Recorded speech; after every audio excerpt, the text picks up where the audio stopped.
Kung ganyan kriminal na pagtatangka, hindi dapat pinapatid ng pass. Yan ay aking papalagaan, sabi ni PBBM. Oo. Diba? Pumalag nga yung buong bayan nung pinatay ng pamilya nila si Benigno Aquino Jr. Ito pinag-igan ko din yun. Hindi niya palalapas. Yung sinabi ko na kanina, papalagan ko din yung ginagawa nila sa akin. Kapag bumisita ka kay VP Sara, Hindi. Pumunta lang ako sa Bedera. Ang kapal ng mukha mo, madam. Hindi ka lang makapal. Napakasinungaling mo pa.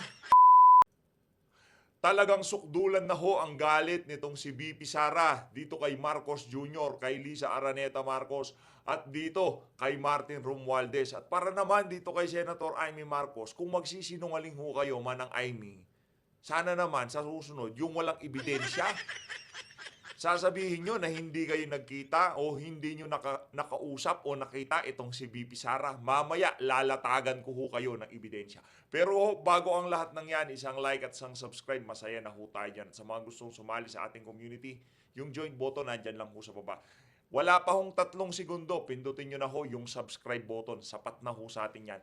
Ayun na nga mga kababayan, tinanong ho ng media itong si Senator Amy Marcos kaugnay sa napakainit na palitan nitong si Bangag Martin Romualdez laban dito kay Vice President Sara Duterte. Actually, lahat ng ahensya ng pamahalaan, House of Representatives, DOJ, lahat ho sila, pinagtutulungan ho nila itong si Vice President Sara Duterte. Tayo lang ho ang kasangga ngayong mga panahon na to ni VP Sara. Kaya naman, sa mga hindi pa ho nakapag-post sa kanilang mga social media account o page, isulat nyo na ho ito at i-post nyo ho mga kababayan. Manawagan na ho tayo sa Armed Forces of the Philippines na tulungan tayo dahil hindi na ho natin malaman kung ang mga namumuno sa ating bansa nasa tamang katinoan, lalong-lalo na ang ating presidente. Please naman, Armed Forces of the Philippines, makialam na ho kayo. Huwag nyo na hong hintayin na ang sambayan ng Pilipino lumabas sa kalsada at manawagan dito sa nakasulat sa papel na to. Hayun na nga mga kababayan, huwag na ho natin patagalin ito. Pag-usapan na ho natin ang mga sagot sa media nitong si Senator Amy Marcos manggagamit. Bawi ba? Kesyo babawi daw ho siya dito kay Attorney Zulaika Lopez. Ano bawi-bawi? Walang humpay ang pagbira nila manang. Dito kay Attorney Z, kung tawagin ho niya Attorney Z. Walang humpay ang pagtira nila diyan kay VP Sara na kung saan kung tawagin mo, kaibigan mo. Wala hong humpay. Ayaw hong tantanan ng pinsan mo at ng kapatid mong Bangag. Yaang si VP Sara. Tapos sasabihin mo, yan ang nga ba sinasabi natin, di ba?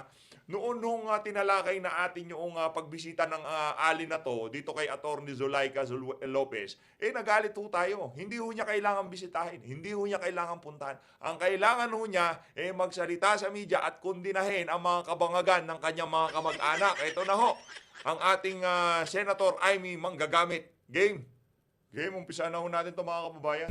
Ma'am, comment sa threat ni VP Sara sa kapatid po wala ninyo. muna akong comment. Pakikinig muna ako. Ano ba sinabi ni Bobo? Hindi ko narinig eh. Hindi raw niya, ma'am, papalagan daw niya.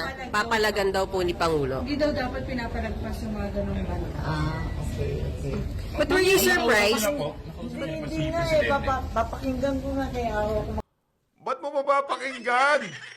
Senator Amy, nagtanong ka sa mga media. Ano bang sabi ni Bonget? Ano bang sabi ni Presidente? Sinabi na sa'yo, bakit ayaw mo mag-react? Ang hirap, di ba? Ang hirap, di ba? Yan ang sinasabi natin. Pagka yung mga tao gustong mamangka sa dalawang ilog. Gusto ko kasi nitong si Senator Amy, habang nasa tabi niya itong mga loyalista, katabi niya rin yung mga DDS. Hindi naman maaari yun, Senator Amy Marcos. Hindi pa rin ho ba nagsisink in sa utak nyo na hindi nagagana yung mga pambubudol na ginagawa nyo na yan? Yung ginawa nyo noong 2022 presidential election, tigilan nyo na ho yan. Bumenta na ho yan noong 2022.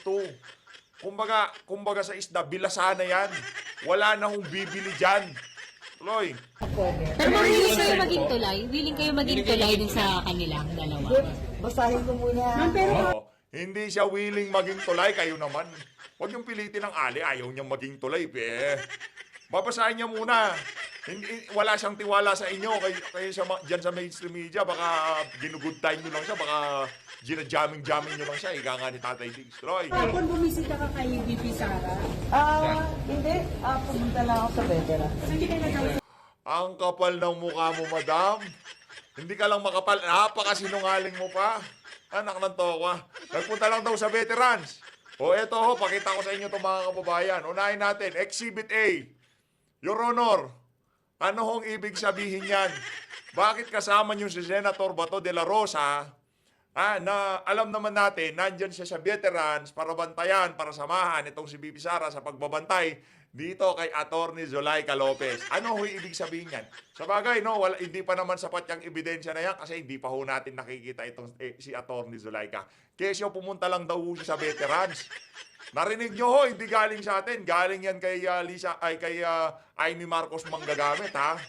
O, ito ho. O, Exhibit B, Your Honor.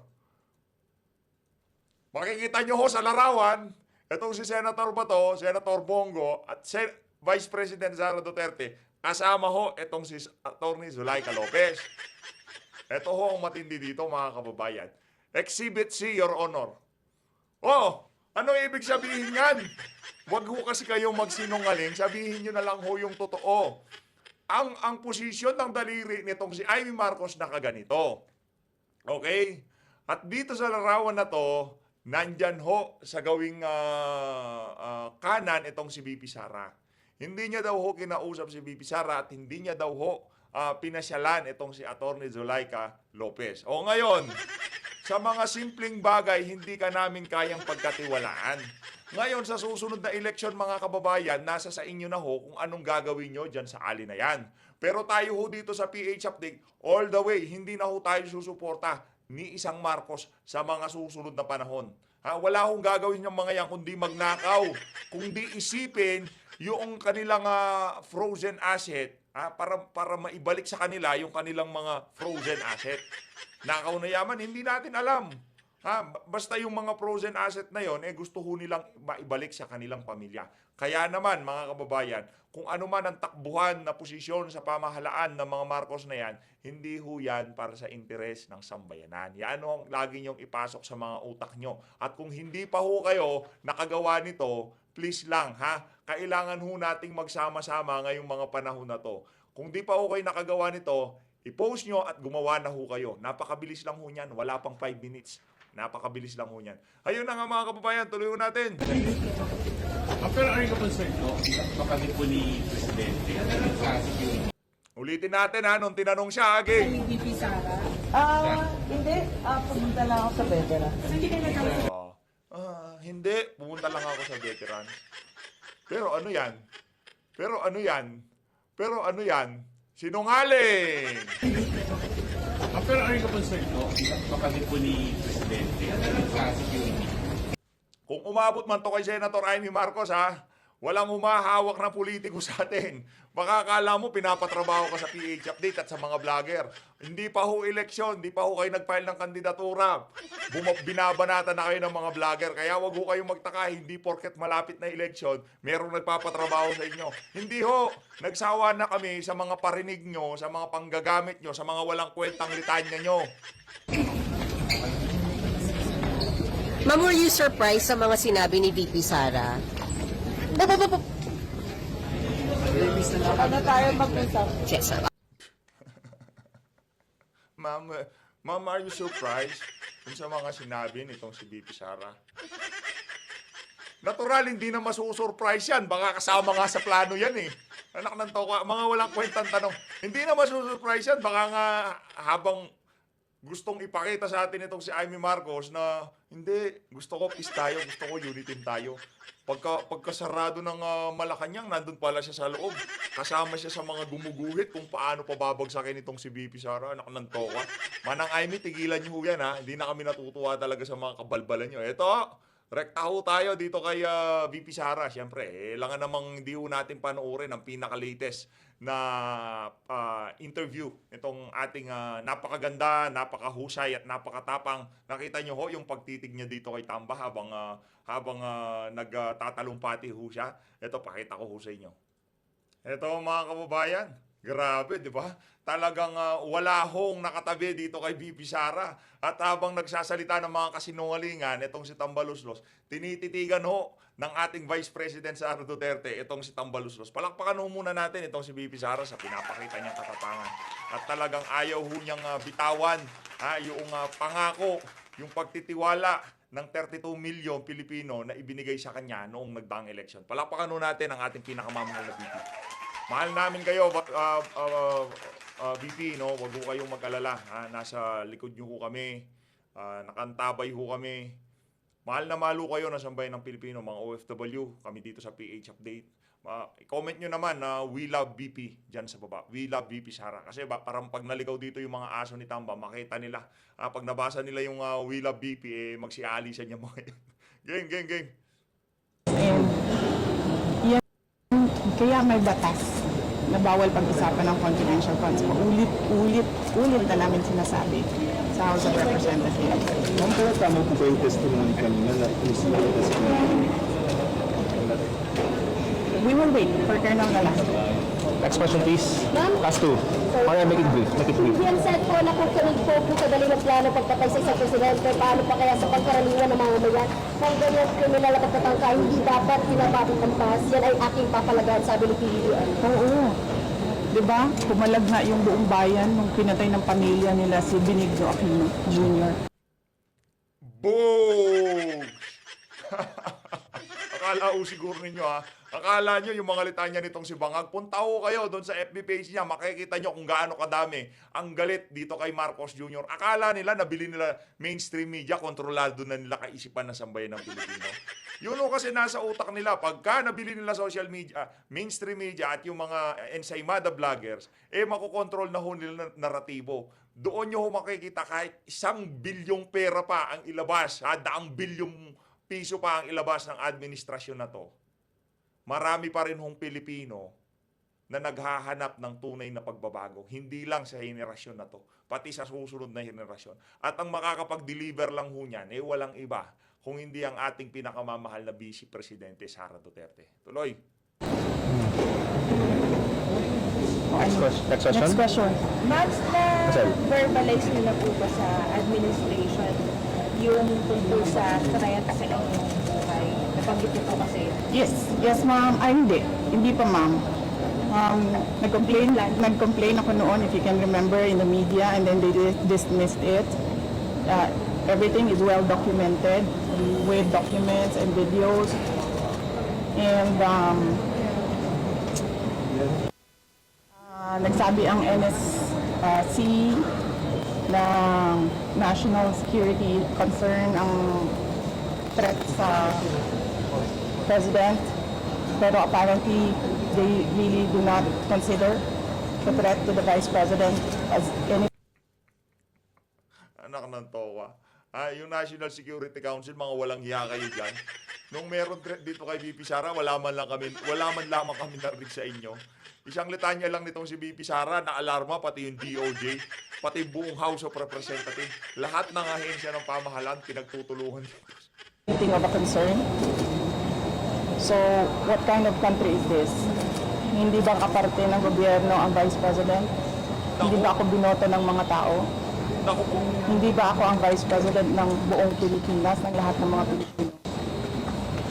Are you taking legal action po, ma'am, dun sa threat sa inyo? Ma'am, I do not expect fairness Correct. from this government. Ngayon, naiintindihan nyo na ho kung bakit di na siya nagpupunta ng DOJ, di na siya nagpupunta ng Supreme Court.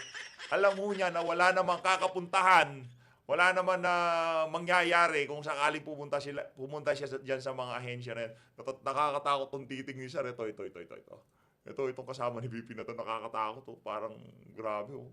Tikas ng tingin niya, di ba? Galing. Really, truly, that is the reason why I'm pussyfooting with court cases. We do not expect fairness. Imagine mo, saan ka nakahanap? Na-admit na yung tao sa hospital, bigla na lang papasok, discharge na siya in less than an hour. Saan ang hustisya dyan?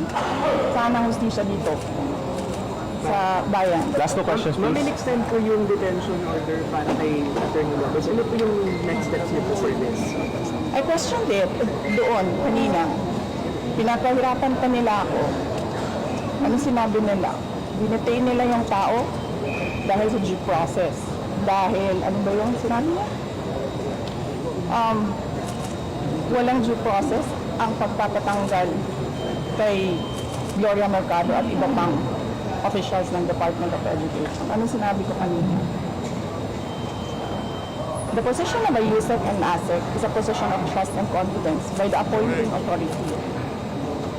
Ngayon, ang appointing authority ng USEC at ASEC ng DepEd is the President of the Republic of the Philippines. Dapat tinatanong ng House of Representatives bakit tinanggap ni Pangulong Marcos ang resignation ng mga USEC at ASEC na yon sa Department of Education. Last question. Bakit nila pinipinalize si Yusek Lopez? Hindi ba dapat ang pinipinalize nila ang appointing authority? Saka sir, sandali. Ano po sinabi nila? Evasive. And now, you clearly see, she doesn't know anything. Kasi dapat po pala tayo. Pero pagdating natin sa ulit, kikita ninyo, she doesn't know anything about confidential funds. So saan? Yun ang problema. Pinipiga nila itong si Atty. Zulaika kaysa dapat ilahad niya, isalaysay niya, isa-isahin niya ang kanyang nalalaman sa CONFIFAD. Wala naman siyang alam doon. Kahit na pugutan niyo yung ali o kung ano pa sabihin niyo, gawin niyo sa kanya, wala siyang masasabi, wala siyang alam dyan sa mga tinatanong niyo. Kahit putulin niyo lahat ng daliri niya sa kamay, wala siyang alam. Kayo lang nagpupumilit. Yun ho talagang naging mitya kung bakit nag-init itong mga congressman na to. Ngayon, pagdating naman ho doon sa punto na pagdalo dyan ni BP Sara, dyan sa buwisit na committee na yan, ang tagal ho niyang nakaupo. Ni isang tanong, wala ho tayong narinig na tinanong dito kay BP. Ganyan ho sila kawalang hiya dahil hindi kasama sa script nila yung mga tanong kay BP, hindi ho nila tinatanong itong si Vice President Sara Duterte. Ganun ho kasi meron ho silang sinusunod na script, meron ho silang sinusunod na papel na kung saan ginawa yun ng isang law firm para dito sa mga congressman na to. Ang gagawin ho nila dyan, uupo at magbabasa. Gagawin lang ho nila, uupo at magbabasa nung mga tanong na prinobide nung napakalaking law firm para dyan sa pagdinig na yan. Wala naman yung mga staff nila, di naman ho nagtatrabaho. Base ho yan di umano, dito kay Atty. Harry Roque. Isang malaking law firm ang tumatrabaho sa mga tanong ng mga congressman na yan na itatanong nila sa mga tauhan nitong si BP Sara. Ganun ho katindi mga kababayan. At yung mga abogado ng mga tauhan ni BP Sara, hindi man lamang ho pwedeng magsalita. Hindi man lamang ho pwedeng bulungan yung kanyang mga kliyente o kung ano pa man, di ba? Pero sila, tumatrabaho, abogado. Tapos tinatanong nila, hindi mga abogado. Ibang klase. Andoon ang evasive answers. Last question.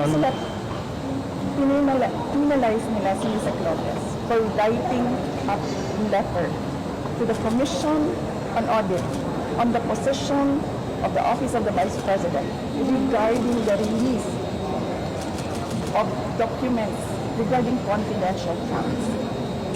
Bakit may penalize ang tao pumirma para sa isang opisina, posisyon ng opisina?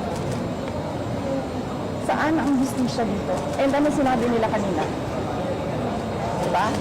Apparently, hindi nila alam ang batas. Ano sabi nila? Questionin mo na lang sa korte. Saan kami pupunta? Sa mga ginagawa sa amin. Mismo committee, alam na nilang mali yung ginagawa nila. Sasabihin lang sa amin, pumunta ka sa korte.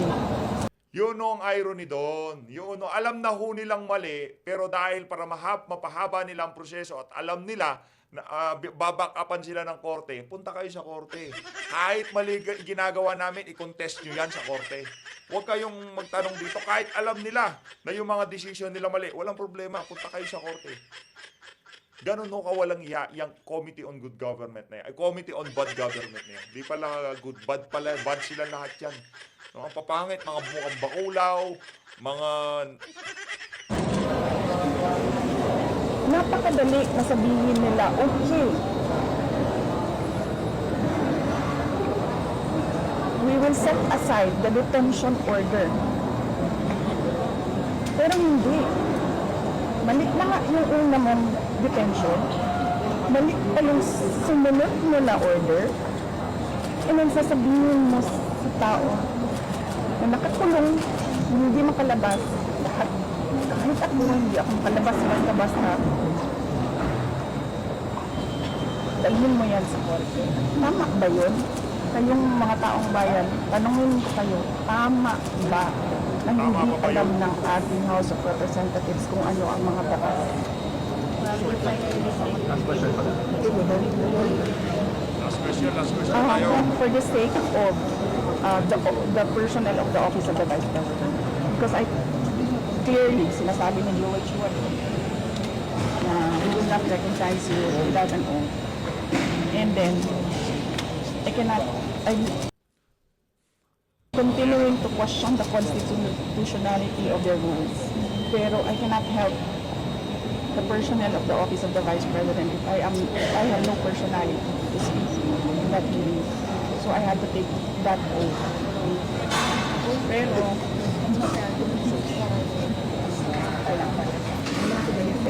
papasalamat ako sa inyo sa pinili yung kay Isaac Lopez at sa lahat ng OBP personnel.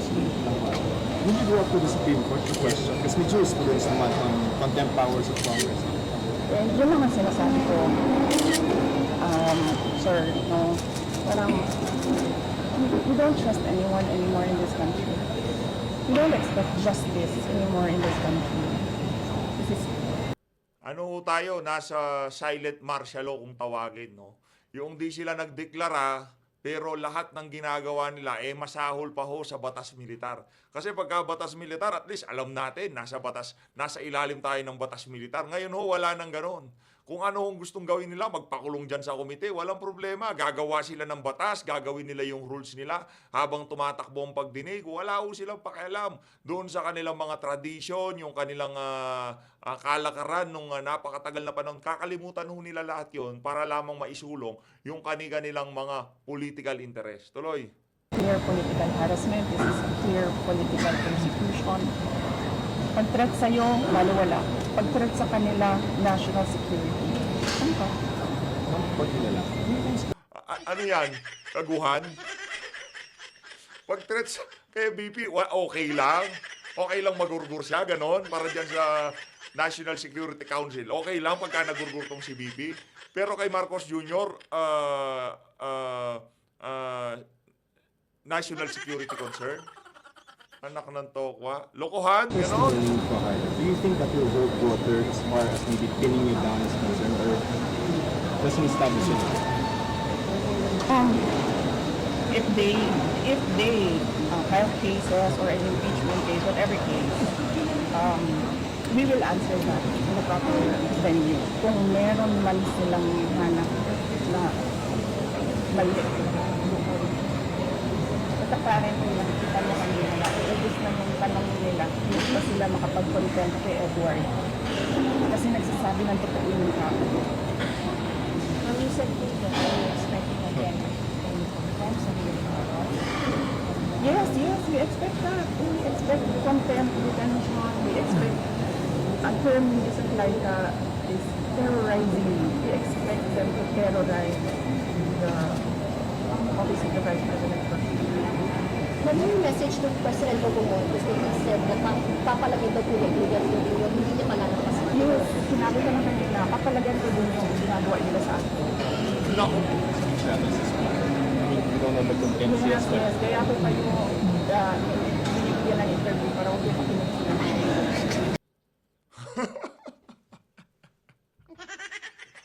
Narinig nyo yung sinabi ni BP, papalagan ko rin sila. Sinabi nitong si Marcos Jr., papalagan daw niya yung sinabi ni BP. Papalagan ko, wala problema. Magpalagan kami. At pagdating naman, yan ho, 4 ho yung bolang kristal niya. Tayo, 2 nga lang di ba? 2 lang ho yung bolang kristal natin. Pero itong si BP Sara, 4 ho yan. Meron pang reserba doon sa bahay niya sa Davao. 10 pa yung reserba ng bolang kristal niya. Kaya pagdating ho sa padamihan at palakihan ng bolang kristal, yang si Marcos Jr., wala naman yung yagba yan. Wala naman yung yagpa yan. Duwag huyang si Marcos Jr.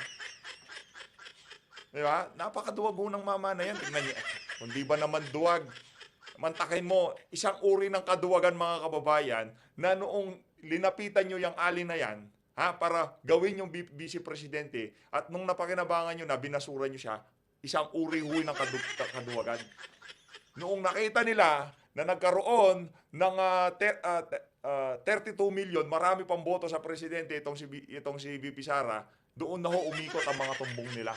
Di ho nila matanggap doon sa kakasigaw nila ng nitong si pangalan nito, itong si Gonzaga yung Tony Gonzaga, di ba? Sabay-sabay, di ba? Meron pasigaw-sigaw na gano'n. 31 million. Marami pa rin ang boto nito si Vice President Sara Duterte. Dito sa bahagi ng video natin na ito, mga kababayan, panoorin naman ho natin yung pagsasalita nitong si JJ Bacolao Suarez. Di ba? Bonggang-bongga ho. Thumbnail pa lang natin, kitang-kita nyo na. Mukha ho talaga siyang lukaret. Sa totoo lang, ha?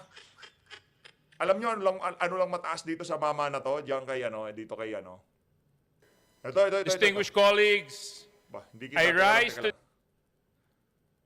Ito, teka. Yan. No, ito ho, mga kababayan. Ang mataas lang ho dito sa mama na to, ang kanyang hairline. Ito, pakinggan natin to si Bacolao. Okay? They, in utter disbelief and righteous indignation over the Vice President of the Republic, Pag nag-English, akala Sara ko Duterte, matalino na no? admitting that she has contacted an assassin to kill none other than President Ferdinand R. Marcos Jr., First Lady Luis Araneta Marcos, and our beloved Speaker, Ferdinand Martin G. Romualdez. Mr. Speaker, this is no trivial matter. This is not an offhand remark that can be swept under the rug. This is an admission by the second highest official in the land of a premeditated intent to harm the highest leaders of our government. This is a direct attack on the presidency, on this House, and on the very foundations of our democracy. Grabe naman yan. Baka siguro na makukuha ang bonus nito sa Pasko. Sir, baka naman. Okay. Hindi, baka totohanin, no? Ayaw ho natin yun, eh. Ayaw ho natin kinokontrol tayo, eh. Merong politikong kokontrol sa atin. Huwag na lang. Okay na ako. Masaya na ako sa mga community ko dito. Masaya na ho tayo dito sa mga kasama natin. Pagising pa lang ho natin yung mga nagpapakulay dyan sa... Pero again hindi ko ho kayo ini-encourage. Okay na ho, basta intindihin, i-like, subscribe, share. Masaya na ho ako doon. Pero doon sa mga nagpapakulay, hindi ko pa ho kayo na shoutout. Napakarami na naman. Sa susunod na video ko, mga kababayan, doon ko ho kayo papasadahan. Maraming salamat ho sa mga nagpakulay. Again, di require isang like, subscribe. Masaya na ho tayo dyan. Tuloy ho natin to. Let us call this what it is. Treachery in the highest order. It is a betrayal not just of the president. Alam mo, sino lang nagtaksil, Brad? Ang nagtaksil lang ang buhok mo. Natawa. Meron ka pa nalalawang betrayal. Isa lang naman na nag-betray sa'yo, Brad. Loy. President and this institution, but of every single Filipino who entrusted her with power. How can someone sworn to uphold the Constitution and protect the people conspire to commit such an act of unthinkable violence? How can the Vice President, who is expected to be a unifying figure, admit to plotting? Anong unifying figure? Yung president? Oo, na-unify niya yung mga kurakot. At saka yung mga mukhang pera, na-unify niya lahat. Pero pagdating unify niya para umangat ang Pilipinas, hindi. Unify niya yung mga matataasang hairline, yung mga magnanakaw, nag-unify sila. Yung mga drogista, yung mga mahilig sa pulburon, yun, nag-unify sila. Para pabagsakin ang Pilipinas.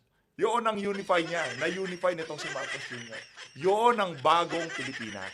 An act that could destabilize the entire nation.